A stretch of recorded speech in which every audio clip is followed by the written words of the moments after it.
leadership and social change. We're going to take the discourse from there. But suffice again to know that he's a product of the Obafemi Awolowo University and is equally an Harvard graduate, a product of Harvard University.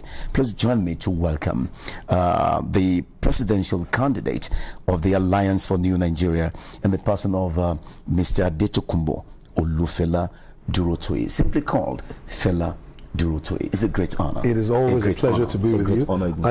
Happy New Year, and Happy New Year to every viewer that is out there. Thank you. I always start by saying that I wish you not just a happy new year, but a prosperous, a great, and an amazing year ahead. And I know 2019 is going to be filled with many pleasant surprises, and I pray that that's really what everybody would have and enjoy. Pleasant surprises. Amen. So Amen. It's a great. You want to say that again in Yoruba, because I know you're also very fluent. Let me know that you can speak Yoruba. Inú mi dùn, ẹ kú ọdún, ẹ kú ìyèdún. Mo ní lágbára Ọlọ́run, èmi á ṣọ̀pọ̀ ọdún yìí, ṣùgbọ́n ní nǹkan tó máa ṣẹlẹ̀ ni pé nǹkan tí ẹ rò, nǹkan tẹ́ ẹ béèrè fún, gbogbo nǹkan tó dáa láyé tó jẹ́ pé ó máa ṣe ìyanu fún àwọn èèyàn ní Nàìjíríà yìí, òun ló máa bẹ̀rẹ̀ fún yín ní 2019. Gbogbo 2019 yìí, gbogbo oṣù 2019 yìí á dàbí oṣù ìyanu ni fún yín. Ní àdúrà tí mo gbà fún yín nìyẹn o. Ẹ ṣeun. Thank you so very much, sir. Well, now I said I'm going to start from this part of it. We're talking about you today, the why, the who you are, and of course, why have you so decided to take this? You are not starting from the very low, you're starting at the very top. We'll look at that, but let's start from the fact that your focus over the years has been training youth towards transformational leadership and social change. Why have you been doing that, and why the key interest in that? Okay, so let me start by saying that as a professional, my area of expertise is management consultant, and especially in the area of leadership development and service delivery.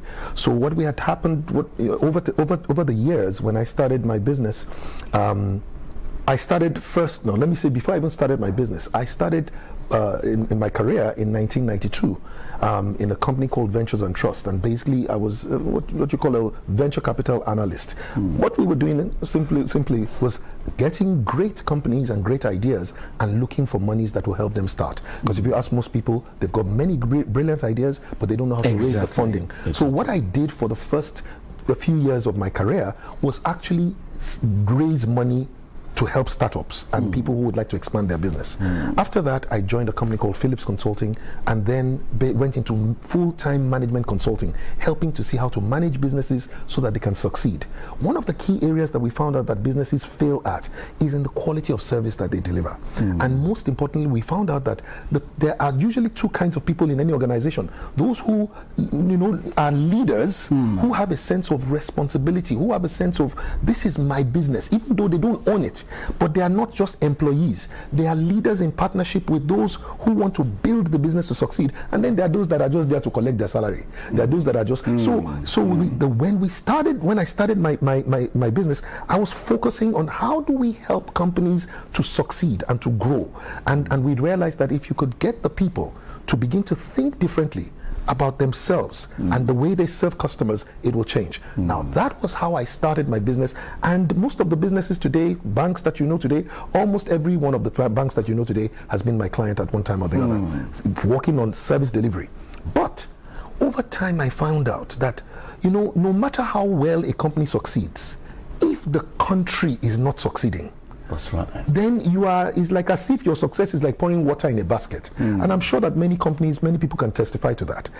So the focus now moved from just helping companies succeed to helping the country, the nation Nigeria succeed. And 60% of the nation is youth, young people who need to be reframed in their minds. And so that's how we said, how do we begin to raise leaders at every level, especially from the young people whose minds have not yet become tainted, like the rulers that we have had that have ruled over us for many years. We needed to teach people the difference between rulers and leaders, how rulers suppress people and leaders impress. The rulers create opportunities for those who are following them to become great. Rulers take their greatness by suppressing all the other people and getting them only to bow. So we have been ruled for many years in Nigeria, but it was time for us to be led. And so the idea was, how do you get a new generation of people who will become leaders? That's my story in terms of getting a whole generation. In fact, that's how people started calling me a motivational speaker. I never called myself a motivational speaker. I'm a business consultant, but most people started seeing me on public platforms.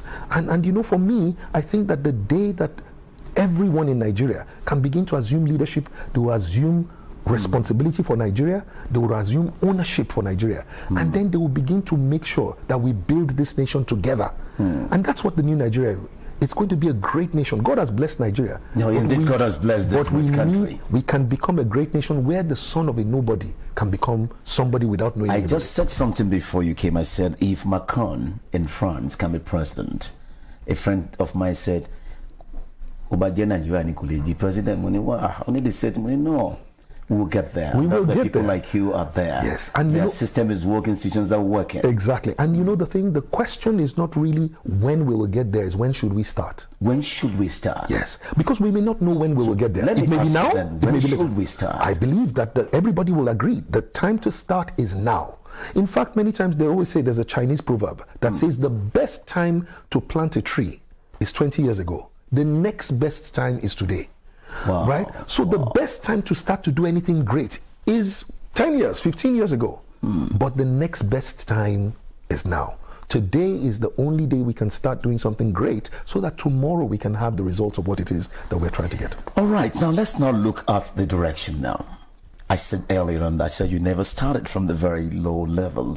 You're looking at the big office. But before we talk about that, I'm sure that you are not unfamiliar with the Not Too Young to Run bill, which was signed by Mr. President 31st May 2018. That again will have galvanized you to say, we've been saying it, we've been talking about, now we got it now. So first, let us look at your reaction to the Not Too Young to Run bill. You said 20 years ago is what we should have started. Yes. But now we're still doing something. Yes. So how do you reconcile that with what we are saying now? I think is at the right time? I think oh yes. I mean, it was coming late. No, it's a positive step forward. It's not where we should go. I mean, for me, I've always said, if you are old enough to vote, you should be old enough to be voted for. Wow. So for me, if you're old enough to vote, old enough to be voted yes, for. let the people decide whether you are mature enough. Let the people. But if you are old enough to go to jail, you should be old enough to be voted for. And you can't, once you're 18, if you're old enough, I believe that it is now left to the people to decide whether you're mature enough, whether you have the vision, whether you have. Do you see where I'm coming? Some of the best kings that we've had, the greatest kings all over the world, were even younger than 18. So I don't see any reason why we should be limiting the age of anyone. So for me, I think that it's a step forward. We will not stop until we actually get to the point where anybody that is 18 and above can vie for any office in the land. Because if you are old enough to vote, you should be old enough to be voted for. It's up to the people to decide whether or not you are the right person for the job, you have the right level of experience. All of that is left to the people to decide, but not for anybody to use the law to suppress onions. Like I told you, suppression is always what rulers do. Rulers emasculate their people, they oppress them, they suppress them. But what you do when you're a leader is you release people. Let them bring out the best in themselves. And when you can get anybody that is old enough to vote, to become somebody that can be voted for, then truly the son of a nobody can become somebody. Even if he doesn't know anybody. Today, even if he doesn't know anybody. Today, you know, the structure, the rulership structure we have in place is that you have to have a godfather who will say, okay, this is the person that will go in. No, that's not democracy, that's selectocracy. That is what? Selectocracy. Yes. And that is what has killed our nation and our potential. Because the brightest and best people try not to go into the place of governance for the simple reason that they would say, Baba Sokwe, why don't you allow the people to have the power? Today we are amassing power in the hands of a few people. And that's really where the bane of our country is. That's why a blessed country like Nigeria can become the home to the poorest people on the face of the earth. They call us the poverty capital of the world. The country that nobody will tell you that this is probably, without a doubt, this is one of the most blessed countries in the world. Now, let us start from there. Now, I said you never you're not taking it from the low office. You're starting from the top. So why the focus on that? Why not start somewhere? I'm just asking. I'm just being curious. Yes. Oh yes. Why that's that top? Okay, so there are two things I would like to say about this. Number one is that I always believe that you should pursue the things that you have a passion for and you have a vision for. Okay? My passion and my vision has always been about Nigeria. Everybody knows that. For the last 14 years, I've been talking to people about how we can build Nigeria into the most desirable nation to live in by 2025. And it's a new Nigeria where everything works. It's a new Nigeria where everyone is able to find work as we build that new Nigeria to work. It's a new Nigeria where the government is working for the people, not just lording over the people. It's a new Nigeria, like I say, where anyone can fulfill their dreams. And that kind of nation, like the nations that we like to travel to, is the nation that we're trying to build. Now, we've been on this journey for 14 years. 14 years I've been on this.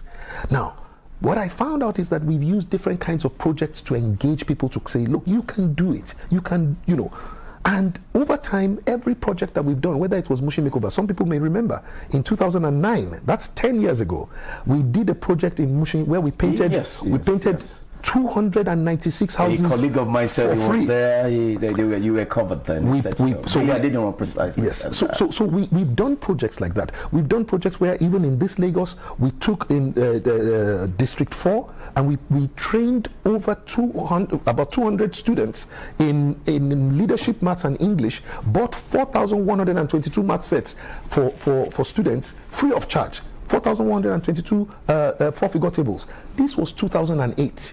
So that's 11 years ago. Everything I've been doing is about building Lagos, building Nigeria into the most desirable nation to live in. Now, it's very interesting that I am old enough to be able to run for that office. In 1960, Tafawa Balewa was 48 years old when he became the Prime Minister. This year, by May 29, by God's grace, when I stand to deliver that inauguration address, I will be 48 years old. Okay, that's not all. Colonel Yakubu Gowon was 31 years old when he became head of state. General Olusegun Obasanjo was 38 years old, going 39 years old when he became head of state. General Muhammadu Buhari was 41 years old when he became head of state. So why do we think that somebody who is 47 going 48 is too young?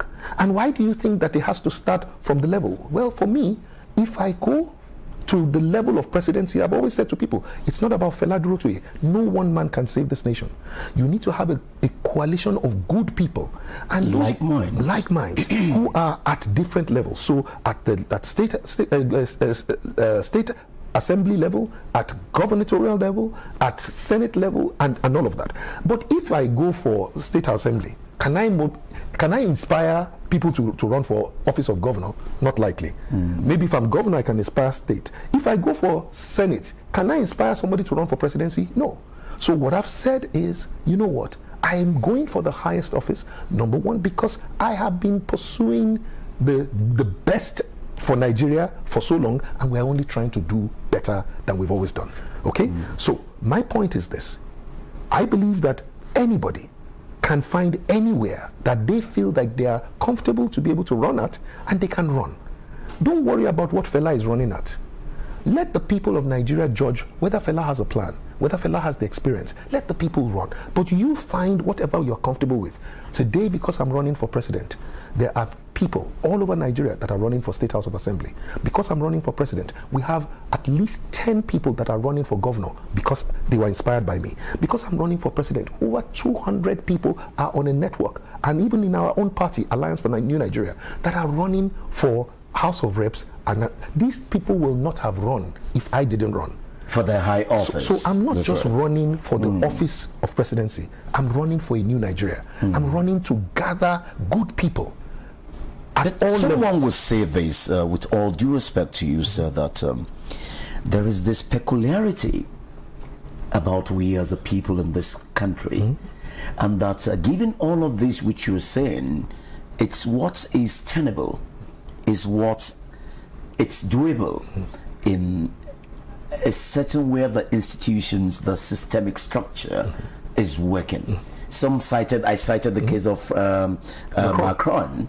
Who said many years back he was just a consular officer here in their consulate in Lagos, and today is a different ball game. That it can only be like that. But have you factored? I'm only trying to ask if you have taken into consideration all of this elemental element and phenomenal structure of the Nigerian polity. Okay. Knowing what it's like, have you factored all of this? Oh yes, I have. And more importantly, the interesting thing about Nigeria is that Nigeria, like I said, is a blessed country that almost has become a disappointment, I'm sure, to the founding fathers, and more importantly, even to our own generation. The rest of the world looks at Nigeria, they say they can't understand why we are the way we are. Why? Because things are not working the way it should work in a blessed country. Why? Because of these same factors that we have been talking about. Meaning that those factors that we have had in Nigeria have been the same factors that have kept us down, that has impoverished our people, that has taken health out of our hospitals, that has taken education out of our schools. Those factors are the things that has now led to over 20 million young and strong people that do not have jobs. Those factors need to change. We cannot continue to respect the factors that have brought us into penury when we should be the most blessed nation on earth. Lagos State, for instance, is the 5th largest economy in Africa. Lagos State. Now, and you look at all the other states. For instance, the IGR of Lagos State is the same as over 30 other states. Do those other states not have resources? They do. Do they? But they are poor because the system that we are running now is keeping us under. That system needs to change. And to change that system, you are not going to first go through that system. That system has produced corruption in the hearts of even good people. That system has limited our ability to be the best. The best people have not gotten opportunities because it is now who do you know. That system must change. And that is what I am saying. In 2019, the choice is not between whether it's APC, PDP, or any of these parties. The choice is between the old system and the new system that we want. The new system will produce a new nation where everybody can get an opportunity to pursue their dreams. But the old system is the one that has kept us down. We are not happy. Our children are running away from Nigeria. People who have jobs here are leaving Nigeria to go and become unemployed there just so that their children can get schools, good schools. So my point is this: it is not working. Nigeria as it is today is not working. We must change that system. And those who are brave enough to stand up and say, regardless of what happens, we'll change the system. We will be the heroes of the future. When they talk about the heroes past, we are going to be the ones that challenge. Yes, I always say this, that the labor of our heroes past should not be in vain. We need to do it right so that they will be happy where they are. But you know something that I would like to just quickly throw in before you.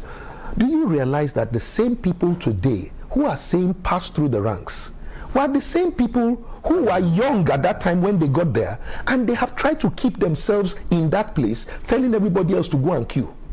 Think about it. Like I said, our current president was 41 years old. 2 weeks after his 41st birthday was when he became head of state. And now they are telling a 47-year-old, go and pass through the ranks.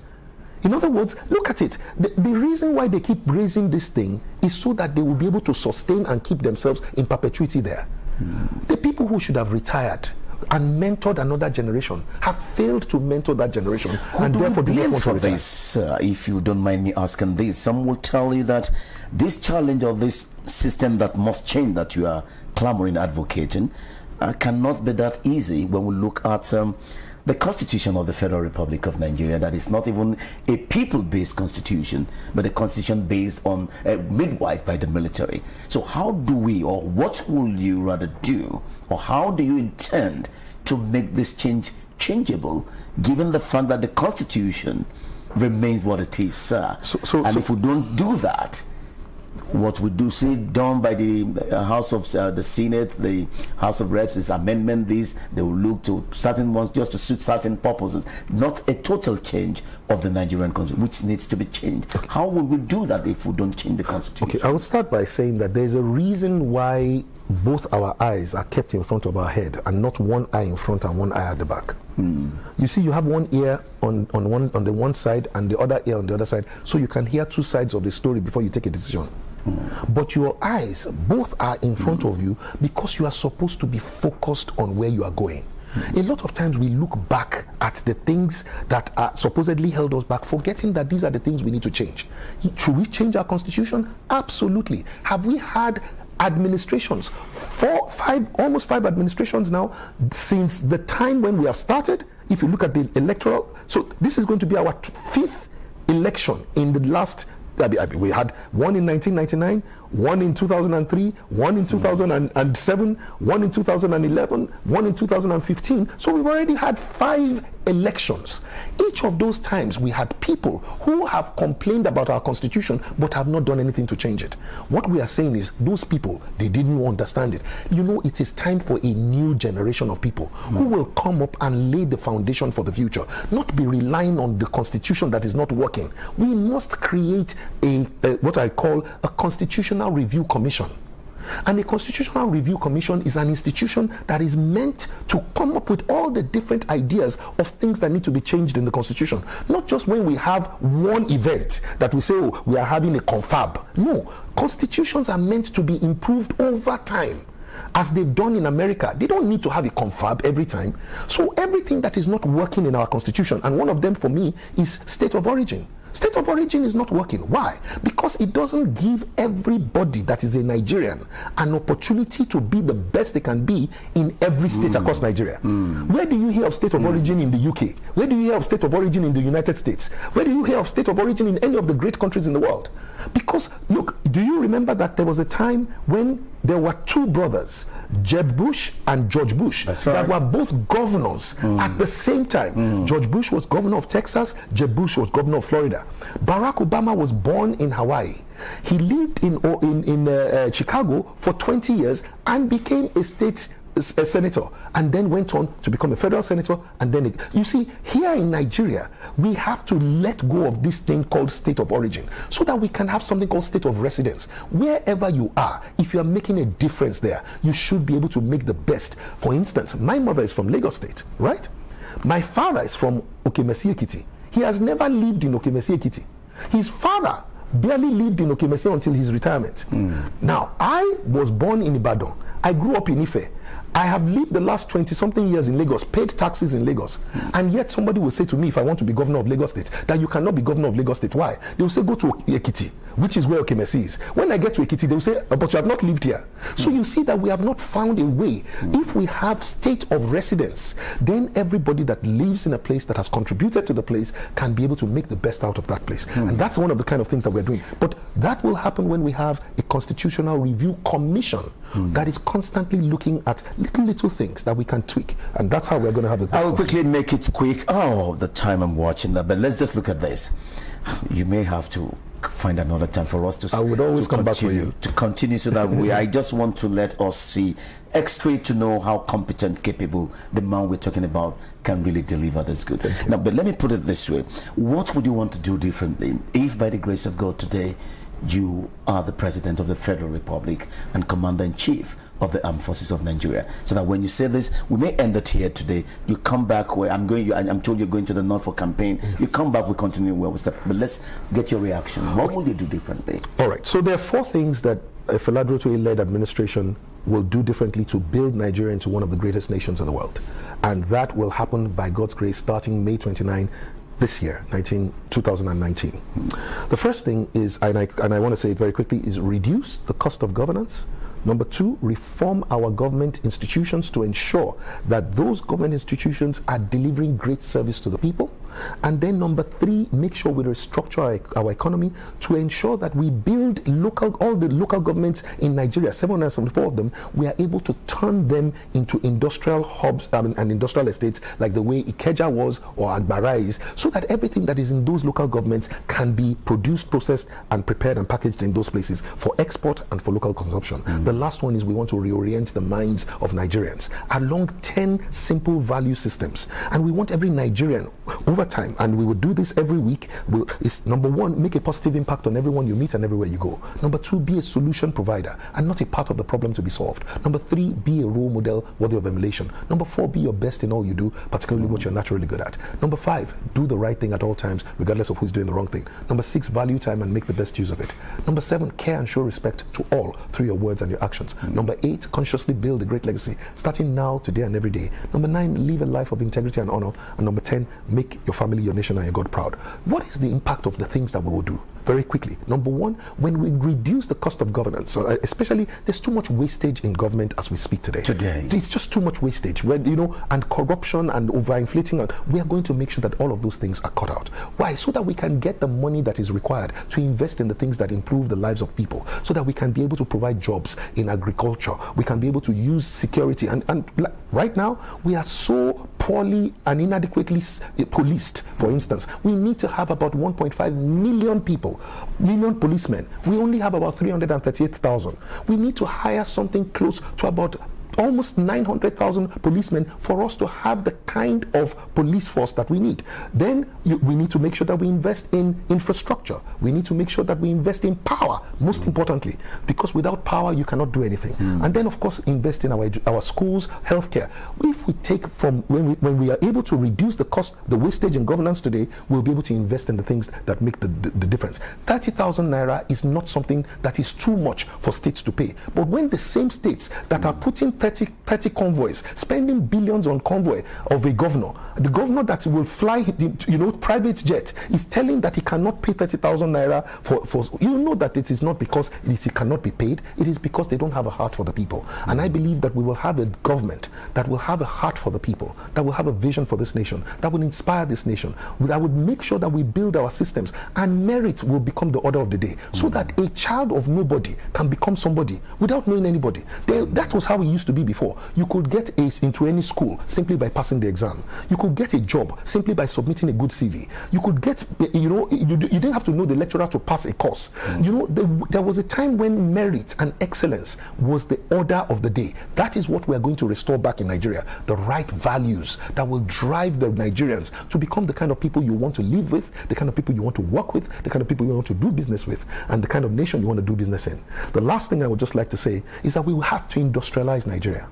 We must turn Nigeria into an industrial capital of the world. And everything you see with your eyes is jobs. This is jobs. This is jobs. This is jobs. Whatever your eyes can see is jobs.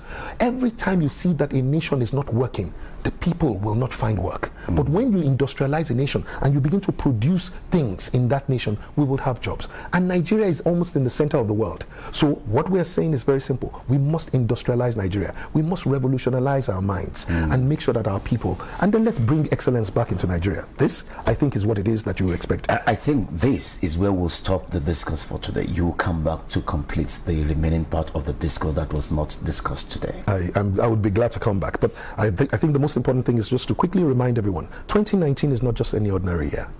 2019 is a very special year. 2019 is this year that you will have to make the decision with whether you are going with the old Nigeria that has brought us the pain that we have today, or whether it's time for you to create a new Nigeria for your own future and for the future of your children.